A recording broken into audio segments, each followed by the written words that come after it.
turma, eu sou o professor Souto, estamos na aula 20, vamos trabalhar com trigonometria. Trigonometria,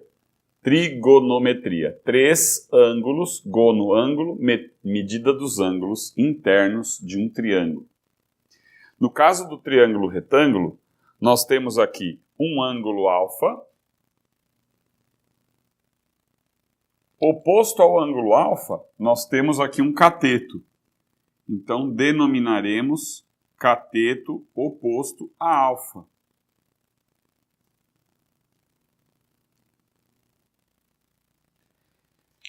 O cateto oposto a alfa. Este é o ângulo reto, o ângulo de 90 graus, né? Então, aqui nós temos um ângulo de 90 graus, que é uma abertura entre dois segmentos perpendiculares entre si, tá? Como você já conhece um pouco. Aqui, ao lado deste ângulo alfa, nós temos um cateto chamado cateto adjacente a alfa.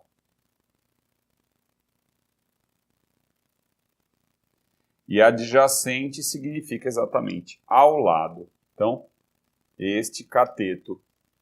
Os catetos são palavras que vêm da Grécia Antiga que significam lados perpendiculares entre si. Esses dois lados perpendiculares são os catetos. O lado oposto ao ângulo de 90 graus é denominado hipotenusa. Todas essas palavras vêm do grego, tá?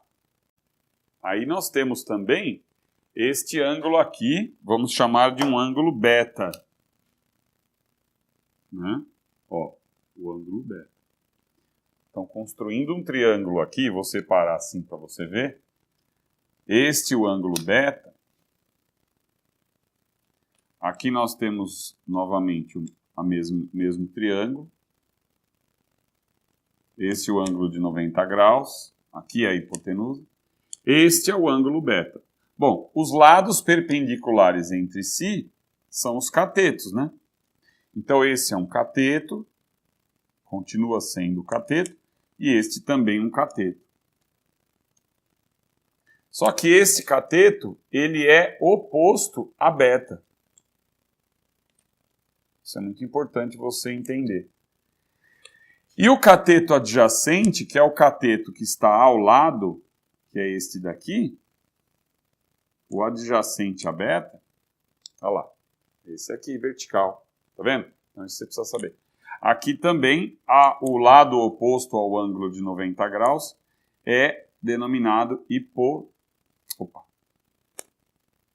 hipotenusa. Aqui. O que acontece?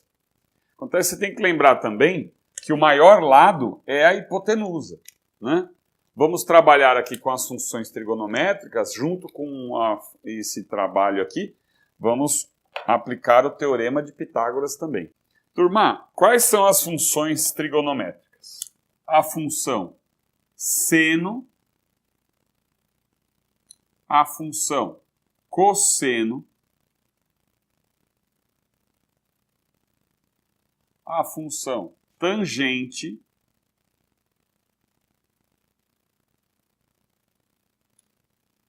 que também tem a ver com a medida da sombra que uma pirâmide fazia, teorema de Tales, quando Tales mediu a sombra que as pirâmides faziam no chão, tangente.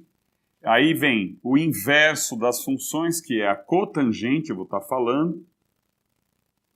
Cotangente, primeiro para você ir acostumando com os nomes. Cotangente, cossecante,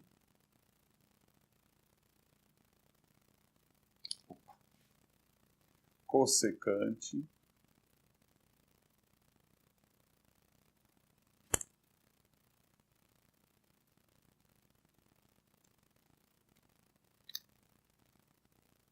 né? E a secante. Interessante é que você já vai gravando o seguinte, ó. A cotangente é fácil de entender que é o inverso da tangente. A cossecante dá a impressão que é cosseno, mas cuidado, é o inverso do seno. E a secante é o inverso do cosseno. Isso a gente vai estar trabalhando bem. Por exemplo, quando eu for falar do seno, o que o seno envolve? Aí eu escrevo assim, ó. Seno, S-E-N. Aí eu já estou abreviando. Seno do ângulo alfa é uma relação entre...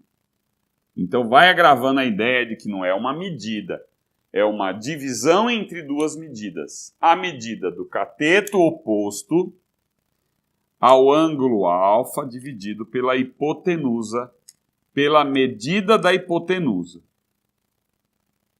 Então, o cateto oposto, vamos colocar aqui como sendo a letra A, pode ser a medida A, aqui a medida B, e a hipotenusa como sendo uma medida C.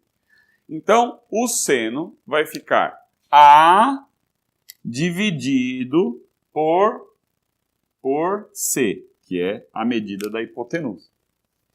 Importante você entender o seguinte, que se nesse caso, essa relação, já vai acostumando com a ideia, se eu quiser aumentar este triângulo para cá, ó, repare, ele é um triângulo retângulo, agora eu aumentei a medida da hipotenusa e aumentei a medida do cateto. Eu vou aumentando o triângulo, esse ângulo alfa continua o mesmo, e essa relação continuará a mesma. Esta divisão dará sempre o mesmo resultado, não importa o tamanho do triângulo, vai acostumando com essa ideia. Turma, agora a função cosseno. Então eu falo cosseno de alfa igual.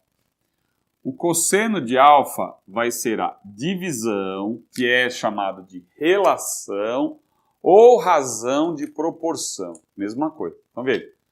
Cosseno de alfa é cateto, medida do cateto adjacente, cateto adjacente, dividido pela medida da hipotenusa. Neste caso, as letras que eu vou usar são cosseno de alfa igual. O cateto adjacente é a medida B, dividido pela medida C, que é o comprimento da hipotenusa, tá? Esse comprimento aqui, medida C. A função tangente, ela relaciona, tangente de alfa, relaciona o quê? Cateto oposto sobre o cateto adjacente. Cateto adjacente. Opa.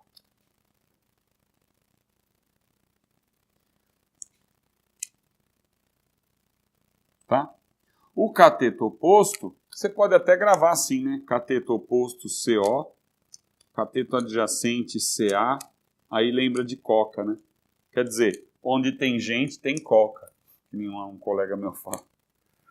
Então, tangente de alfa, a relação entre os lados do triângulo vão ser cateto oposto a alfa, é a medida A, sobre o cateto adjacente, que é a medida B.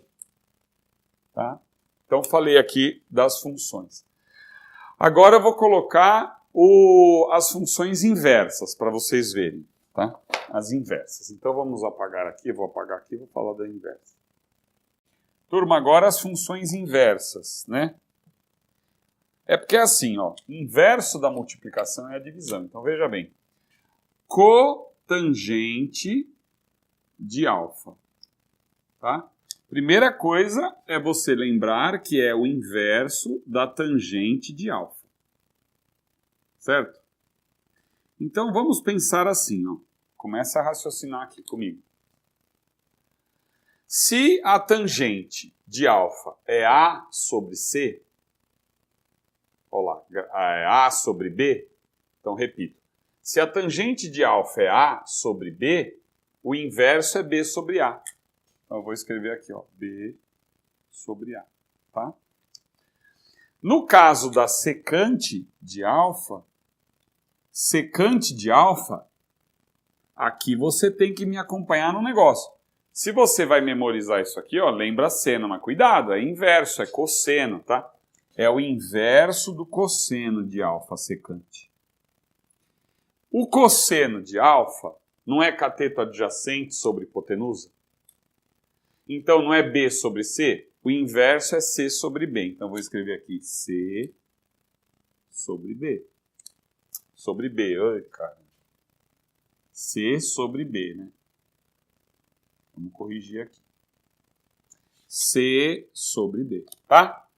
Então, mais uma vez, cateto adjacente sobre hipotenusa, B sobre C é o cosseno, não é? B sobre C. C sobre B é o inverso, secante. A cossecante de alfa é o inverso do seno. Então, muita atenção, porque o aqui lembra cosseno. É o inverso do seno, é o contrário do que você está falando, está pensando. O seno é cateto oposto sobre hipotenusa, não é A sobre C? Então o inverso é C sobre A. Então vamos pôr aqui. C sobre A. Agora, não tem como. Vou falar do Teorema de Pitágoras para trabalharmos com as relações do seno, cosseno, tangente, secante, cotangente, secante, cossecante. Vou ter que falar do Teorema de Pitágoras agora. Então vamos se preparar aí para o Teorema de Pitágoras para a gente poder resolver qualquer problema disso aqui, que é a base da geometria, né? Teorema de Pitágoras. Turma, esse é o Teorema de Pitágoras. Eu vou pegar aqui o triângulo 3, 4, 5. Lembre-se que a hipotenusa é sempre o maior lado, né? O lado oposto ao ângulo de 90 graus. Mas o que eu quero montar aqui, construir aqui, são 3 quadrados. Aqui nós temos um quadrado de lado 3. E a área de um quadrado é base vezes altura. Ou lado vezes lado. Que aí então nós temos uma área de 9. A área desse quadrado mede 9. 3 vezes 3, né? Eu vou construir um quadrado aqui de lado 4. Então, 4 vezes 4 é 16, né? Então, nós temos um quadrado de área 16, tá? Aqui um quadrado de lado 5. Então, nós temos aqui um quadrado de lado 5. A área de um quadrado de lado 5 é 5 vezes 5, que é 25. Repare, então, que 25 é a soma 9 mais 16. Então, o Teorema de Pitágoras é o quê? A hipotenusa ao quadrado é a soma dos quadrados dos catetos. Então, eu escrevo hipotenusa, aqui eu vou abreviar, ao quadrado, quer dizer, a medida do lado da hipotenusa ao quadrado, que ao quadrado é a área do quadrado mesmo, né? É igual à soma das áreas dos quadrados acoplados nos catetos, né?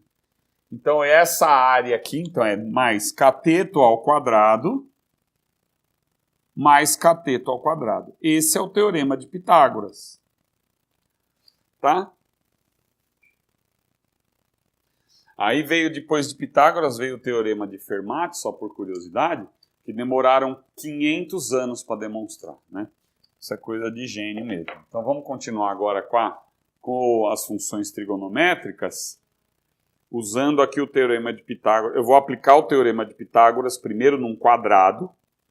Vou mostrar para vocês uma sequência aqui interessante. Aqui, então, é um quadrado. Nós temos um quadrado. Ó, grave bem. Aqui é o vértice A, o vértice B, o vértice C e o vértice D. Tudo bem? Vamos pegar aqui um lado do quadrado. Um quadrado de lado A, tá? Quadrado de lado A. Vamos trabalhar com a função... então, antes de mais nada, lembrar o que é uma diagonal. Vou pegar aqui a diagonal do quadrado. A diagonal é um segmento que une dois vértices não consecutivos. O que eu estou falando? A, B são vértices consecutivos. Ó, aí eu vou pulo um vértice e vou para o outro. Então, a união de dois vértices não consecutivos é a diagonal. Que é algo óbvio também, porque se eu ligar aqui o A com B, eu vou ter aqui o que a gente chama de aresta, né? Isso aqui não é diagonal, é aresta. Então, se os dois vértices forem consecutivos, eu tenho o que a gente chama de aresta, tá? Então, mais uma vez, AC, ligando os vértices A e C, eu tenho a diagonal de um quadrado. O quadrado ele tem lados com a mesma medida e lados perpendiculares entre si. Então, eu formei aqui um triângulo retângulo. Acontece que metade, nesse caso, a metade do ângulo de 90 graus, que aqui é um ângulo de 90 graus, nós temos o ângulo alfa. Então, este ângulo aqui, ele mede 45 graus, que é metade de 90.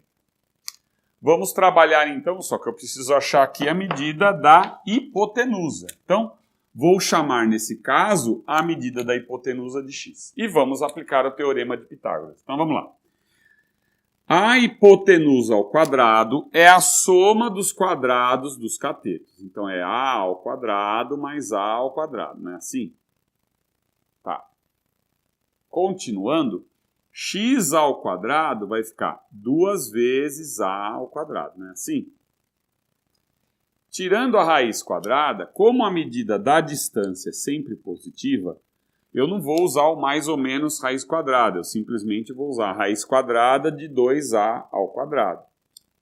Como nós já vimos em outras situações, em que a raiz quadrada do produto é o produto das raízes, eu escrevo assim, ó, raiz quadrada de 2 vezes raiz quadrada de A ao quadrado. Como A ele é positivo, e nesse caso não teria problema ser negativo, mas aqui vamos lembrar que o A é positivo e o x é positivo, raiz quadrada de A ao quadrado é A. Então nós temos que a hipotenusa é A raiz de 2. Isso vale para qualquer quadrado. Então nós sabemos que a diagonal de um quadrado é sempre a medida do lado do quadrado multiplicado pelo raiz de 2. Lembrando que raiz de 2 é um número irracional e incomensurável. O que é isso? A gente não pode medir, porque ele tem infinitas casas decimais. Então jamais conseguiria medir essa diagonal. Isso é interessante você gravar e entender sobre o número irracional. Ele é incomensurável. Incomensurável é aquilo que a gente não pode medir, né? E a partir daqui agora, eu vou deixar esse triângulo, vou só apagar essa parte amarela para mostrar seno, cosseno e tangente de 45 graus. É incomensurável, né? Falei certo, né? Errou!